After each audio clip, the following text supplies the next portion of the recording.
untuk pesan dari masyarakat sebenarnya sama dengan yang lain, bahwasanya menciptakan sebuah budaya bangsa. Dan kebetulan ini adalah tradisi yang memang asli dari Banyuwangi, pencaksilat ini. Khususnya Swaka Pasung Laksa SPL Supolo ini dikenal sudah kalau bahasa itu ya.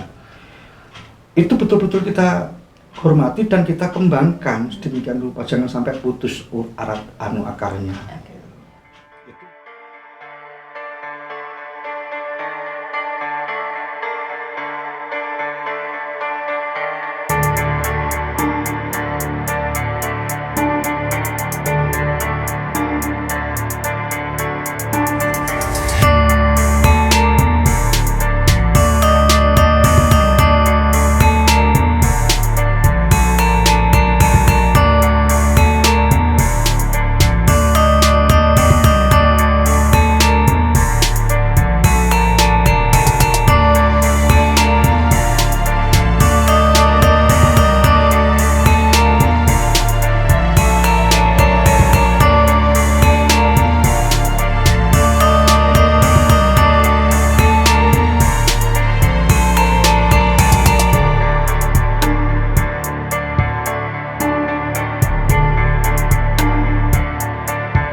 Assalamualaikum warahmatullahi wabarakatuh. Halo Sobat Jawara, salam bela diri. Apa kabarnya? Cukup lama kami tidak menyapa Sobat Jawara karena adanya pandemi COVID-19, dan semoga Sobat Jawara semuanya selalu dalam keadaan sehat. Baik Sobat Jawara, saat ini kami sedang berada di Kabupaten Banyuwangi yang kaya akan keindahan alam, budaya, dan keseniannya. Dan kami berkesempatan untuk berkunjung ke perguruan pencaksilat Swaka Pasung Laksa, yang merupakan perguruan pencaksilat yang asli tanah Blambangan ini. Maaf. Baik, dan telah hadir bersama kami Bapak Bibi Prayogo selaku Ketua Umum Perguruan Pencaksilat Swaka Pasung Laksa. Lalu Bapak Rahmat Haidori selaku Wakil Ketua Umum Perguruan Pencaksilat Swaka Pasung Laksa, dan Bapak Slamet Haryanto selaku Pengurus Swaka Pasung Laksa. Baik, setelah ini kita akan berbincang dengan beliau untuk mengetahui lebih lanjut tentang Swaka Pasung Laksa. Selamat malam Bapak-bapak. Selamat malam. Ya, sebelumnya terima kasih atas waktu dan kesempatannya untuk berbincang dan menerima kami dengan baik di perguruan pencaksilat Swaka Pasung Laksa ini. Mungkin bisa Bapak ceritakan bagaimana sejarah berdirinya perguruan pencaksilat Swaka Pasung Laksa. Ya. Silakan Pak. Terima kasih. Ya. Pada dasarnya silat Swaka Pasung Laksa ini sebenarnya didirikan oleh mendiang perguruan guru besar kita, yaitu namanya Supolo. itu sekitar tahun sudah 1940-an. Ya. Makanya disebut singkatannya SPL itu adalah dari Supolo dulu itu gitu. Begitu. Dari Supolo, asli dari Banyuwangi, dan itu tercipta karena memang otodidak. Dari memang karena perlawanan terhadap Belanda dan sebagainya, mereka ahli bela diri memang. Tidak pernah orangnya buta huruf. Orangnya juga nggak pendek. Nah, perkembangan zaman kebetulan ada kemitraan, kebetulan ada bapak saya sendiri yang sebenarnya dulunya juga punya perguruan, yaitu di SH, belum terpecah, masih SH. Karena dari Tulungagung dulu itu datang ke Banyuwangi di sini. Kebetulan kemitraan terbangun. Maka Suaka Pasung SPL dulu itu ketika disingkat dengan Supolo, mulailah mengorganisasi, mulai bermetamorfose terkait dengan masalah organisasi. Pada saat ini sejarah singkatnya saja, langsung kepada ketika kita masuk fokus kepada keorganisasian, tepatnya tanggal 6 bulan Juni tahun 1970 itu SPL terorganisir. Dengan mendiang tersebut, termasuk orang itu karena yang sekolah dulu ya zaman dulu tidak ada sekolah, maka SPL itu dipanjangkan, kepanjangannya yaitu Suaka Pasung Laksa, itu oleh Dr. Sidik dulu itu. Baik. Itu. Kalau boleh dijelaskan Pak, apa makna atau arti dari nama Suaka Pasung Laksa tersebut? Suaka itu adalah perlindungan, melindungi. Nah, sementara pasung itu adalah sebuah pertahanan. Laksa itu banyak. Jadi ini adalah perlindungan dan pertahanan yang begitu banyak di dalam diri kita. Kita nggak menyerang sebenarnya. Sebenarnya silat dari Yanu itu lebih fokus kepada bertahan. Suaka Pasung Laksa ini. Kenapa di situ SPL tersebut dengan logo yang namanya Trisula seperti ini? Ada S, ada Trisulanya. Sebenarnya SPL sendiri itu tidak memiliki senjata seperti ini, yaitu adalah geladi. Ini adalah bawaan dari SH sebenarnya, dari Bapak dulu bawaannya. Karena ini Bapak bisa menggunakan alat ini, tapi dengan jurus dikombinasi dengan SPL itu lebih efektif. Nah, sementara Trisula tersebut ini adalah namanya 3 dalam 1 fokus. Yang satu itu menjulang adalah kepada Yang Maha Kuasa. Kurang lebihnya seperti itu, karena kalau saya itu generasi ketiga, itu kurang lebihnya seperti itu untuk makna dari itu. Nah, dari hal tersebut filosofi yang selalu ditanamkan kepada kami itu ada istilah STIN. Apa itu? Sabar, tawakal, eling, lan nrimo. Sabar, tawakal, eling, lan nrimo.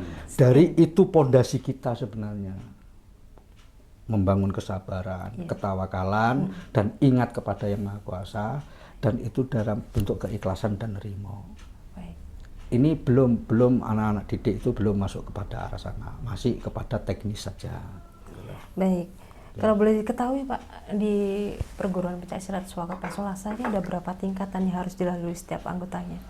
Sebenarnya dulu masih belum ada tingkatan. Dengan perkembangan mulai sudah ada pembahasan. Tingkat dasar adalah tingkat pemula, di mana mereka itu masih baru. Setelah masuk kepada jenjang-jenjangnya, kita sama sebenarnya, ada pratama, gitu. Ada muda, ada pratama, dan ada utama. Nah, jadi dalam hal kaitan tersebut itu, yang pertama dasar yang paling digunakan adalah jurus, istilahnya dengan ABC, itu jurus asli dari Suaka Pasung Laksa. ABC itu karena memang ya A, B, C, D sama seperti abjad itu jurusnya gitu. Tingkatan kedua masuk kepada tangkepan. Maksudnya itu bagaimana Pak? Kalau tangkepan itu yang tadinya sudah bisa melakukan ABC, maka diajari jurus-jurus tangkepan, cara membela diri, tidak menyerang, cara membela diri, gitu, mempertahankan tangkapan. Nah, setelah masuk kepada tangkapan, di situ langsung tangkapan yang dilanjutkan oleh langsung penyerangan. Jadi tidak harus bela diri, ketika dalam kondisi mendesak pun itu langsung dilanjutkan, itu tingkatannya. Nah, dari rangkaian tersebut itu semuanya itu masuk kepada, karena ini dulu untuk bela diri, perkembangan zaman berputar di situ ada prestasi-prestasi yang harus dilaksanakan, maka kita lebih cenderung kepada keprestasian. Baik, baik. Dan orientasi kita kepada lembaga sekolah. Oh. Itu. Berarti udah masuk ke sekolah. Masuk kepada lembaga sekolah, mungkin kita yang memulai sebenarnya. Oh, begitu. Untuk usia paling minim berapa kalau di swasta? Usia SD itu paling minim itu tingkatannya kelas 3 SD. Kelas 3 SD. 3 SD. Itu sudah mulai dididik jurus-jurusnya, tidak dikenalkan untuk memukul, tapi jurus-jurusnya saja. Dasar sampai kepada yang selanjutnya. Gitu. Baik. Apa sih yang menjadi ciri khas dari Swaka Pasunglaksa itu sendiri, Bapak? Ya. Ciri khas itu sebenarnya di sini itu memiliki sama sebenarnya semua silat itu ada sebuah kebeladirian. Ciri khas di sini itu ada istilahnya kelitan. Nah, makanya kalau istilah ada di Banyuwangi kalau hati-hati kamu saya kelit, itu istilahnya istilah itu. Oh. Kelit itu adalah menggeliat. Jadi respon. Gitu. Nah, itu ada di jurus kami sebenarnya, jurus aslinya. Kalau yang ditampilkan sering itu karena memang kita masuk kepada prestasi, ya maka jurus nasional. Sebenarnya ada jurus aslinya. Salah satunya tadi pencaan tadi itu adalah jurus-jurus yang digunakan. Itu. Begitu. Mungkin bisa Bapak jelaskan. Nah, ini kita kembali ke logo. Sebenarnya logo tadi kan udah dijelaskan tentang Trisula dan mungkin lebih menyeluruh lagi detail. Iya, lebih detail lagi makna filosofi dari logo Swaka Pasunglaksa. Ya. Logo tadi sudah dijelaskan, sebenarnya logo itu kan tercipta logo sederhana. Ya. Dari angka Trisula tersebut itu tertulis S Swaka, atasnya itu P yaitu Pasung, dan ini adalah L Laksa. Dari rangkaian tersebut itu ini Tritunggal. Jadi dalam hal ada sebuah filosofi di mana kita harus mengacu kepada Sang Maha Kuasa sebenarnya. Kudu eling gitu loh. Kudu eling, sebenarnya itu aja. Jadi kita nggak boleh menjadi sebuah hal kesombongan. Makanya di situ nilai-nilai yang namanya secara otomatis yang namanya STIN tadi itu sabar, tawakal, eling, lan rimo, itu secara otomatis dilakukan. Nah, dengan hasil seperti itu tentunya ketika masuk kepada ajang yang kompetisi, ketika kita lakukan semacam itu, banyak yang prestasi kita lalui. Ya, kita termasuk kalau di sini sudah perguruan kecil, tapi ini tertua. SPL ini tertua pendirinya itu sebenarnya. Pendiri IPSI juga dari SPL ini.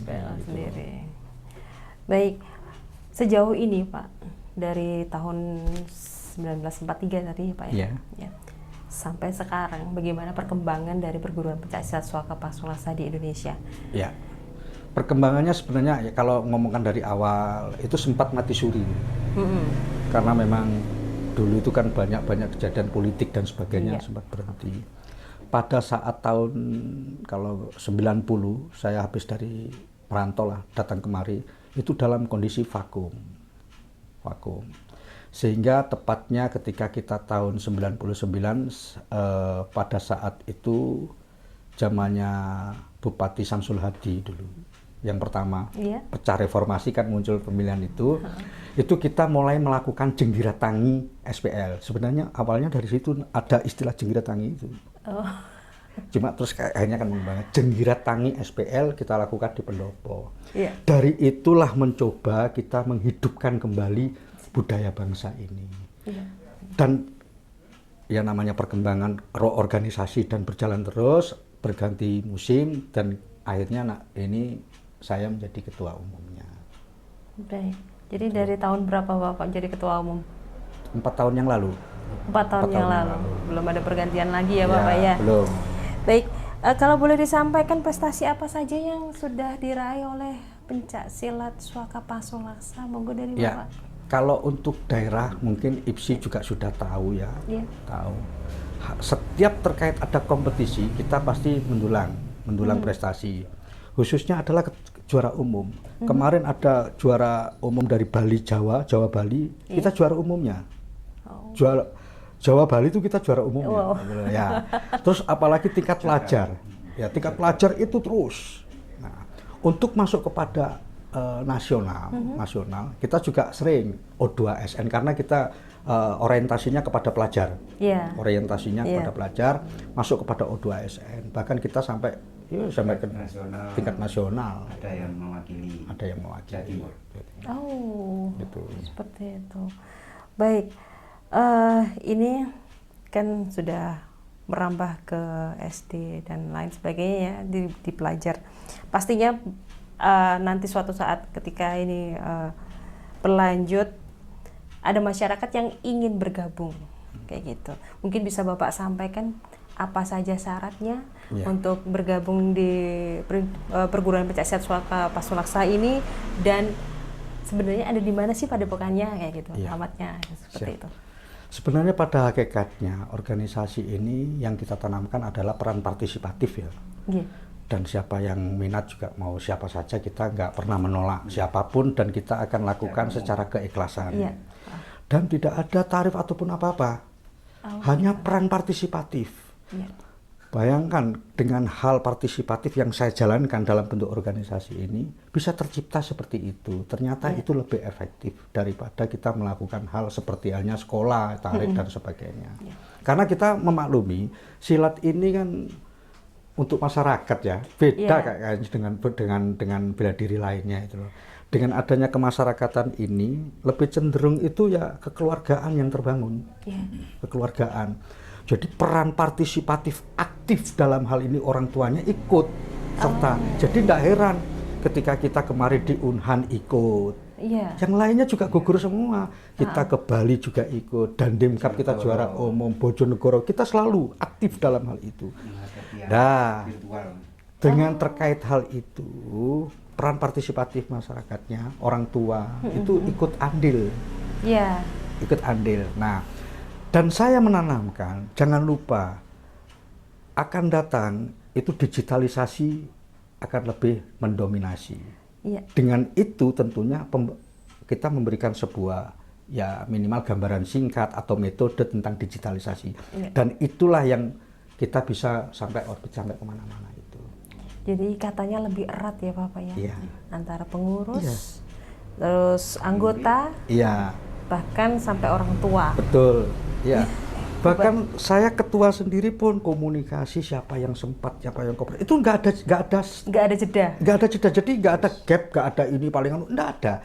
Sehingga loss. Iya, Nah, itu iya, loss. iya. Nah, ini yang peran partisipatif ini yang harus dibangun gitu loh. Sehingga kita cekcoknya tidak ada. Gitu loh. Baik.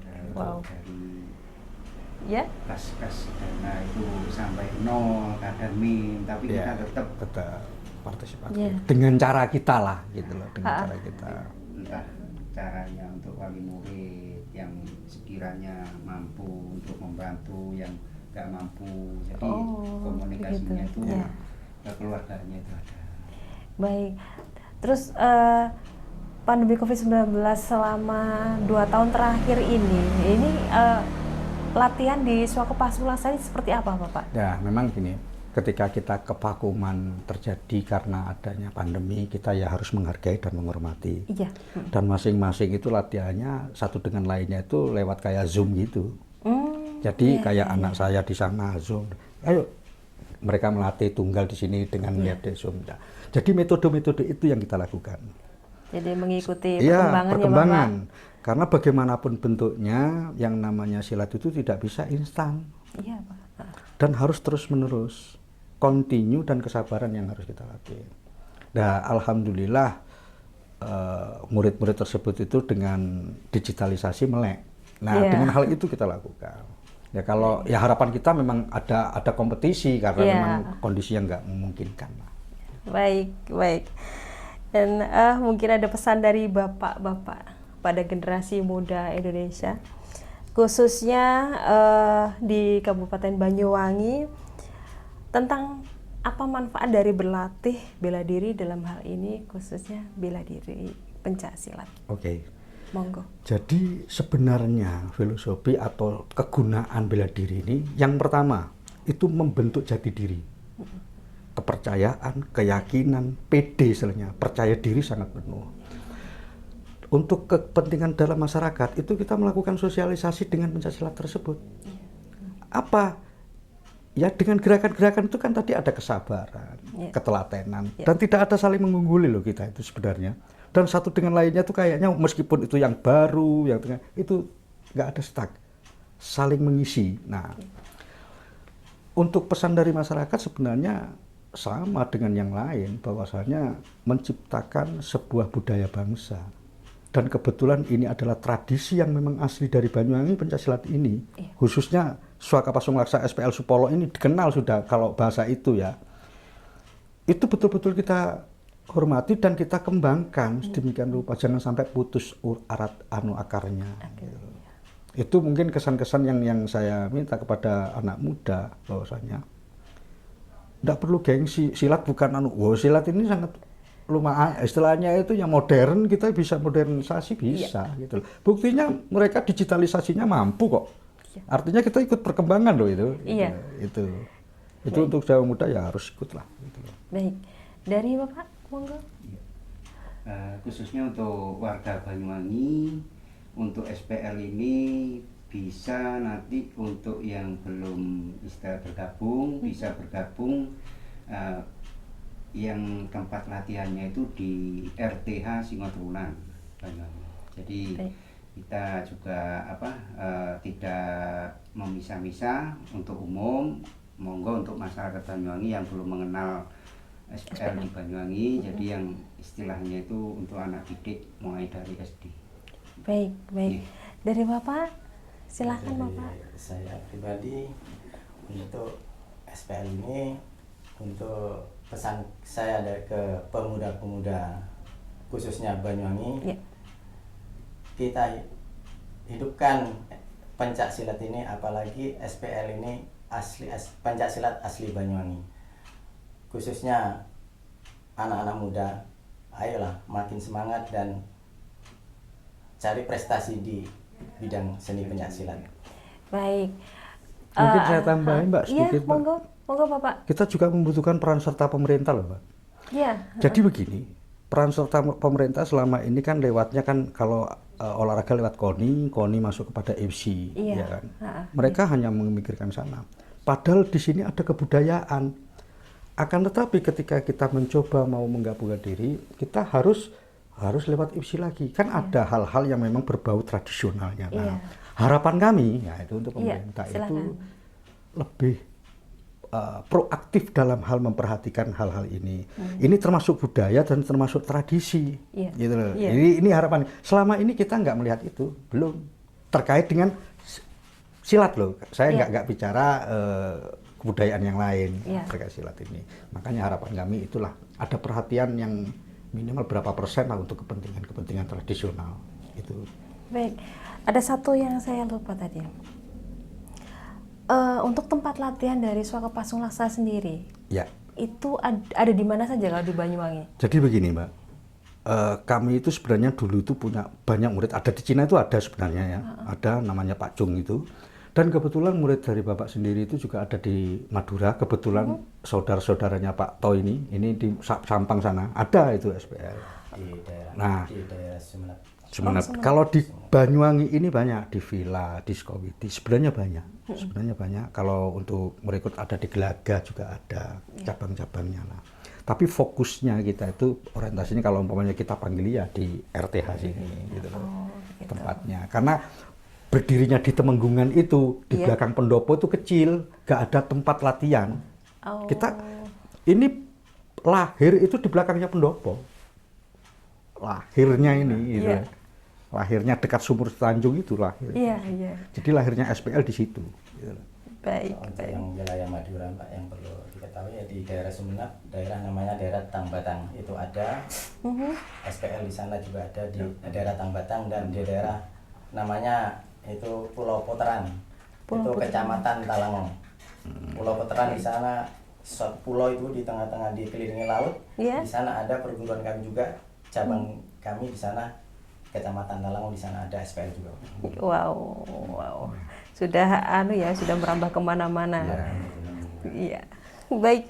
Baik Bapak, terima kasih atas kesempatan dan waktunya yang telah diberikan untuk berbincang-bincang. Semoga apa yang Bapak-bapak sampaikan ini dapat bermanfaat bagi Sobat Jawara dan masyarakat. Amin. Sukses selalu untuk perguruan pencaksilat Swaka Pasu Laksa. Amin. Ya. Sobat Jawara, demikian perbincangan Warta Jawara bersama Ketua Umum Perguruan Pencaksilat Swaka Pasu Laksa Bapak Bipip Prayogo, Wakil Ketua Umum Perguruan Pencaksilat Swaka Pasu Laksa Bapak Rahmat Haidori, dan perwakilan perguruan dari Perguruan Pencaksilat Swaka Pasu Laksa Bapak Slamet Haryanto. Ada yang perlu saya sampaikan di sini bahwa Warta Jawara hanya berusaha untuk menginformasikan dan turut melestarikan budaya bela diri yang ada di Indonesia. Ini tidak dimaksudkan untuk menjadi sebuah bahan perbandingan satu bela diri dengan bela diri yang lainnya, ataupun satu perguruan dengan perguruan yang lainnya. Dan akan lebih bermanfaat jika Warta Jawara bisa dapat menjadi sarana komunikasi dan silaturahmi untuk melestarikan budaya bela diri di Indonesia. Terima kasih Sobat Jawara. Sampai jumpa lagi. Tetap semangat. Salam bela diri. Wassalamualaikum warahmatullahi wabarakatuh.